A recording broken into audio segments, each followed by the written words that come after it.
Hey, thanks for clicking on this video. Just real quick, two of these stories were recorded out of town, not on my regular recording equipment. They were done on a little mobile device, but I saw a couple of stories that my editor had sent over the email, and I just read them while I was on the road, so that's why they sound different. Thank you for being here. I appreciate you very much. I've got 3 stories in this podcast. If 2 of them sound different, you know why.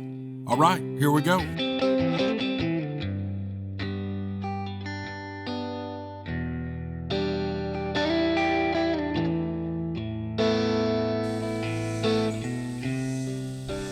1969, the summer before we started high school, a few friends and I would head out on our bicycles every chance we got to explore the forest in our area.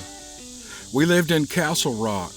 It was a quaint Americana town situated between Mount St. Helens to the east and the Columbia River leading into the Pacific to the west. We were 14 years old then. My friend Randy had a brand new 5-speed Schwinn Stingray bike with brake controls on the handlebars, and the rest of us had hand-me-down single speeds with coaster brakes. Randy led most of the adventures, and we tried to keep up. West of Castle Rock was a 2-lane road known by the locals as the West Side Highway. I don't think any of the locals ever knew the highway's number, and to this day, I still don't. In that area was a wooded place called Whiskey Flats. It got the nickname because way out there, hidden in the thick brush and away from the unforgiving eyes of the sheriff and the game wardens, high schoolers would sneak out there and have keggers. Despite the no trespassing signs posted on both sides of the highway and our parents' warnings to stay clear of the area, we hung out there on occasion. We weren't very good at following directions. We were only 14 after all. I don't think we ever knew who owned the property, but we knew about the sheriff and the game wardens patrolling the area for troublemakers and illegal fishing down by the Cowlitz River. The thing that kept us away from the area most of the time, though, was the thought of us lowly 8th graders accidentally trespassing on a high school party and getting our butts kicked by the other boys. 2 weeks before school started, the 4 of us were riding our bicycles on West Side Highway when, in a moment of bravery, we decided to check out Whiskey Flats. We looked ahead of and behind us to make sure there was no traffic coming from either direction that would catch us and ruin our big plans. And we made a quick turn past a no trespassing sign, and we rushed down the hillside. The path going down the hill was loose gravel. We had to ride our brakes all the way. Randy, who made it to the bottom of the hill first, was already waiting for us with a big grin plastered across his face. We came to a skid stop next to him and saw what put that smile there. It was a green and white 1955 Ford sedan with a dark blue 1947 Plymouth sedan, and both of them newly abandoned and ready to be explored. It wasn't unusual for people to ditch their old vehicles in Whiskey Flats. They just remove the license plate and the serial numbers and dump them there, and someone else would inevitably come by, strip the vehicles of all the usable parts, and leave the frame for the forest to grow around. We had a good old time checking out the old vehicles and sitting behind the driver's wheel and pretending that we owned the world. The Plymouth had a single brake light in the center of the trunk with an old sailing ship molded into the glass lens, which I knew was most likely the Mayflower. Well, I wanted that lens, and I called dibs on it, knowing all I had to do was come back with some tools and take it off. As if the sedans themselves weren't neat enough, once we looked through into the windows, we saw something that made our jaws drop and our hearts flutter. There were stacks of Playboy magazines stashed in the cabs of both cars. Well, we looked at each other like we had won the lottery and did the only logical thing any 14-year-old boy could have done. We split into groups of 2 and checked out the magazines in both sedans, and we weren't reading any articles. When we had seen all our eyes could handle, we switched cars with the other 2 and looked some more, And we thought about taking some of the magazines with us, but we realized some of the high school boys may have hidden them there, and we thought better of it. I swear, we learned more from those magazines than we did in all of high school, and by the time we headed back home, we felt enlightened. Those magazines matured us, and we biked back home, and our heads swirling with glorious images of Playboy women, and we decided to go back to Whiskey Flats on Saturday. We were men now, and when we came back, we would make it down to the river no matter if the high schoolers were there or not. Saturday came, and I packed a screwdriver and a crescent wrench into an old pillowcase, figuring one of them would help me get the Mayflower lens off the car. And once again, Randy and his Schwinn led the way down the West Side Highway, and as soon as the coast was clear, we made that quick turn into Whiskey Flats, and we disappeared down the hill.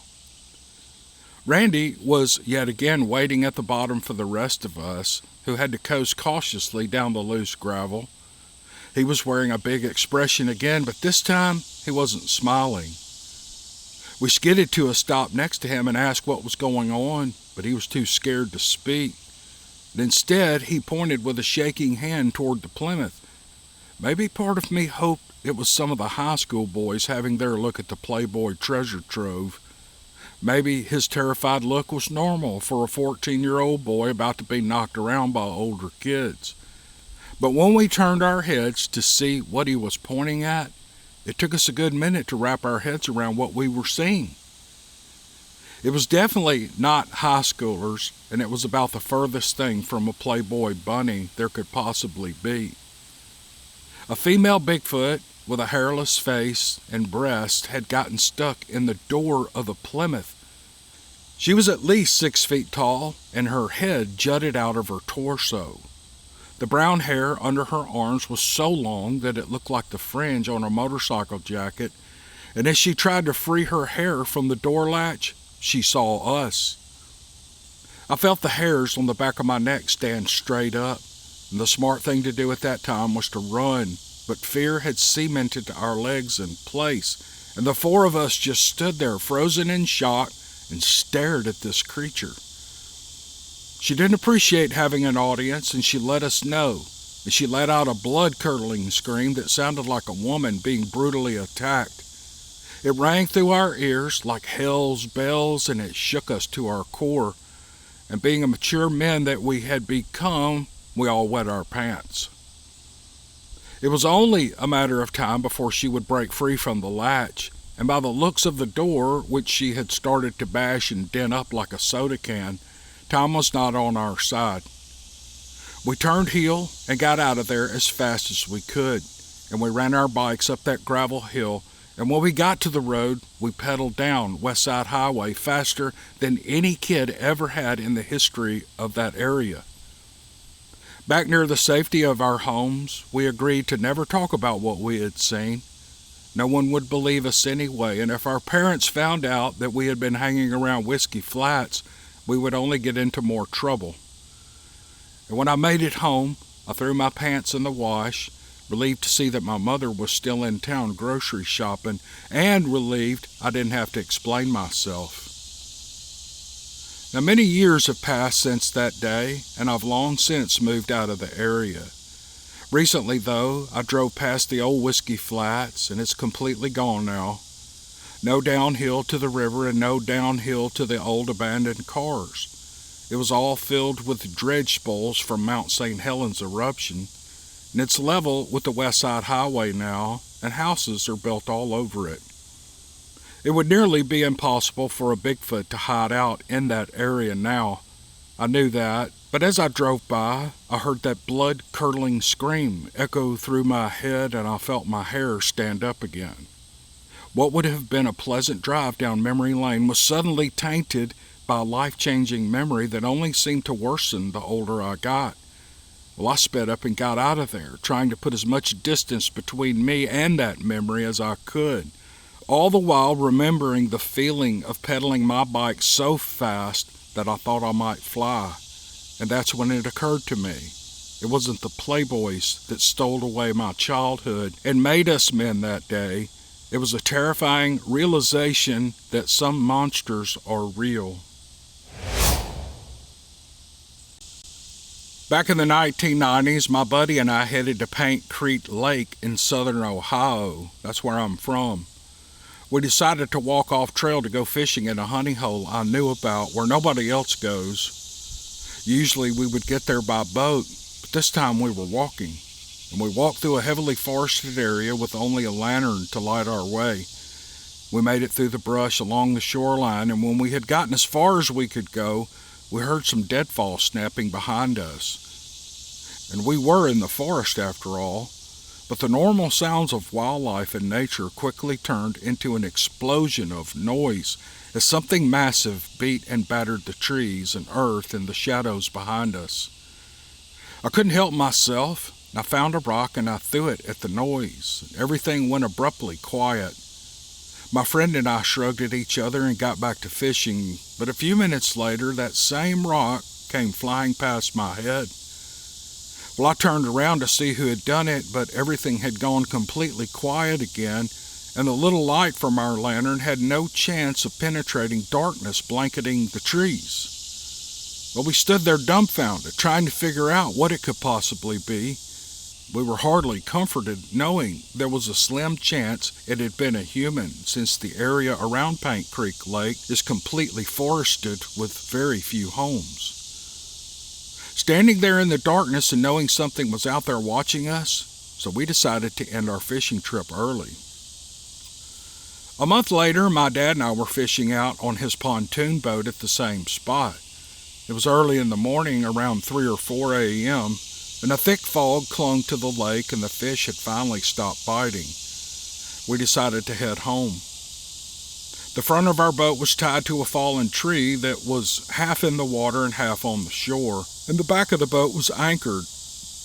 I pulled the anchor and I started doing my part by pulling the boat toward the tree, and when my dad started the boat, it was as if a light switch had been flipped, and all hell broke loose on the bank next to the fallen tree. The fog was too thick to see what was causing the commotion, but I could see the rocks and the twigs flying everywhere. And then we heard something roar, and the rope in my hand began to vibrate as whatever was pummeling the old tree like an angry bull on a rampage. I stood there frozen at the aggressive fury that I couldn't see, too taken off guard to consider what had been happening. My dad yelled at me to cut the rope, and I was glad to do that. And there was no way I was getting closer to that tree than I already was. So I cut it in a second, and we headed back to the dock as fast as we could. Now that I'm older, I think it's important to know the truth about what is in our forests. And looking back on this experience, it terrifies me to think about what it could have been. Was it a Bigfoot? Was it a dog man? Or could it have been something worse? This event took place 15 or so miles south of the Niangua River in a town so small the only thing in it is a rundown post office at an intersection between state highways. In this part of the state, cows are much more numerous than people, and the fields of crops and livestock and timber are expansive. It was 4 years ago in May that I was visiting my dad's house shortly after graduating high school, and accompanied by my then girlfriend. We had planned to stay a few days at his residence to celebrate and explore all the nearby natural areas.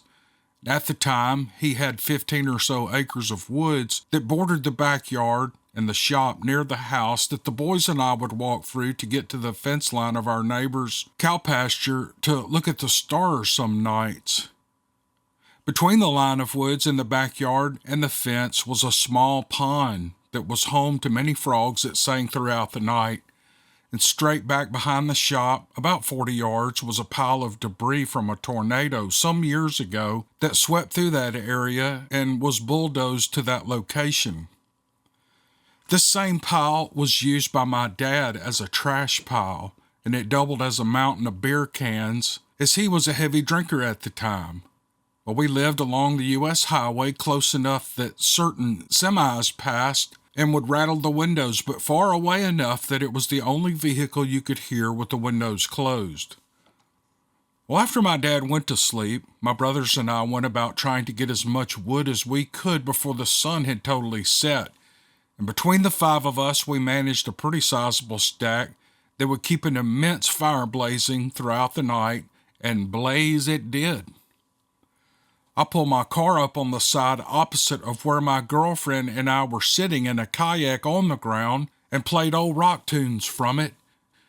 We sat and laughed for hours, tossing around and shooting the bull and catching up and laughing the night away. The sounds of the woods were like a symphony behind me. They were full of life and penetrating the cool air with the choral sounds of crickets, frogs, and the occasional owl. It had been a long time since I had been privileged enough to be present in this kind of atmosphere, living in Kansas City, and I was just elated the whole night. At 2 a.m., my 2 younger brothers went inside for a refill of their beverages. It was just a couple of minutes later, while talking to my older stepbrother, who was sitting next to me in a camp chair, that I heard sticks break in the woods over the music. "Hey, did you hear that?" I asked my stepbrother, who was staring at his phone. "I don't know what you're talking about, dude," he said, and he never looked up. I wrote it off as a deer, seeing so many walk through the backyard in the mornings, so I continued conversing with him for a little bit longer when I noticed the frequency and the volume of these sticks cracking simply did not add up to a deer passing through. My experience as a hunter told me that something wasn't right, and I told my stepbrother to go turn off the music so I could hear it better. The first thing I noticed was how well I could hear these sticks breaking from what sounded like all the way to the fence as the woods had gone silent. The 3 of us sat in silence, tossing around ideas as to what could be making such a racket in the woods at this hour.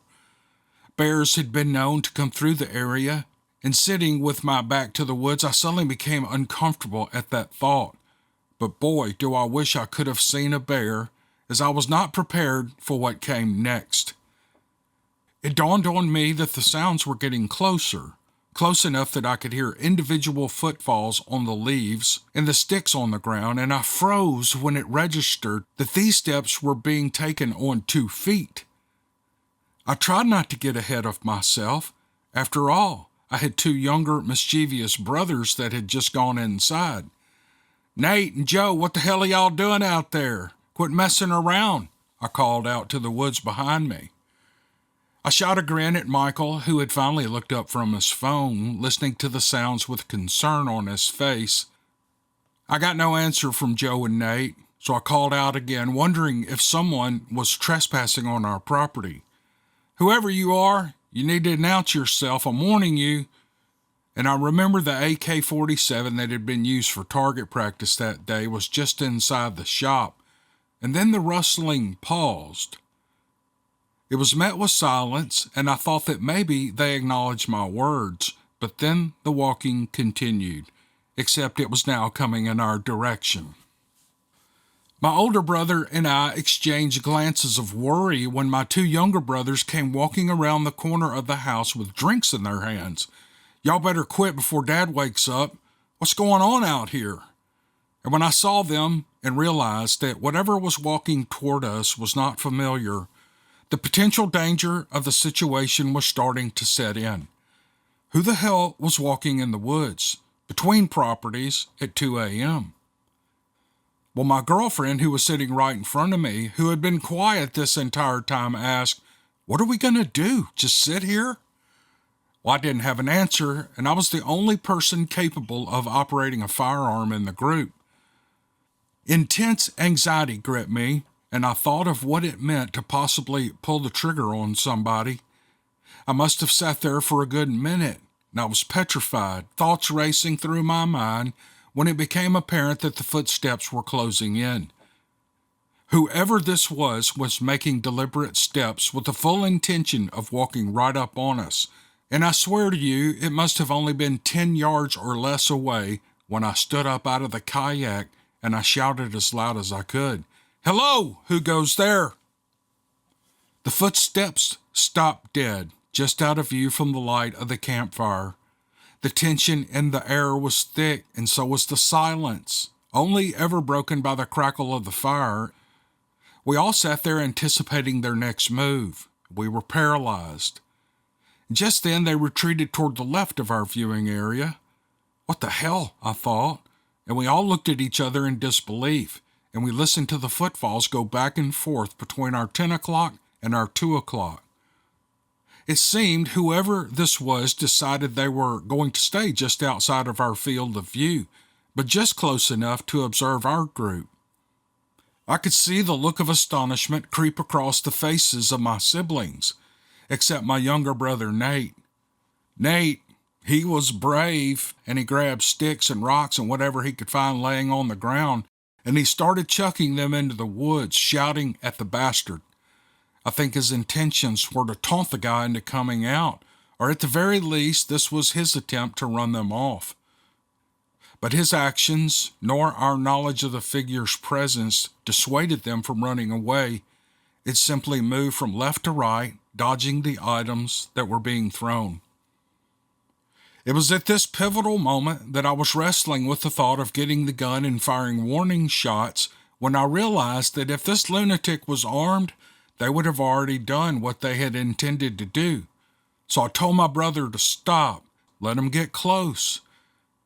It seemed their objective was to make their presence known, but conceal themselves in the trees. I told my brothers to sit quietly and let this fella get close enough while I was waiting in my car that I then pulled up to the edge of the tree line. When I thought they were close enough to be viewed, I would illuminate the woods with my brights and the perpetrator would come into full view. But in hindsight, this action seemed kind of strange, but the result was much more so. I waited there with my car on and my headlights off.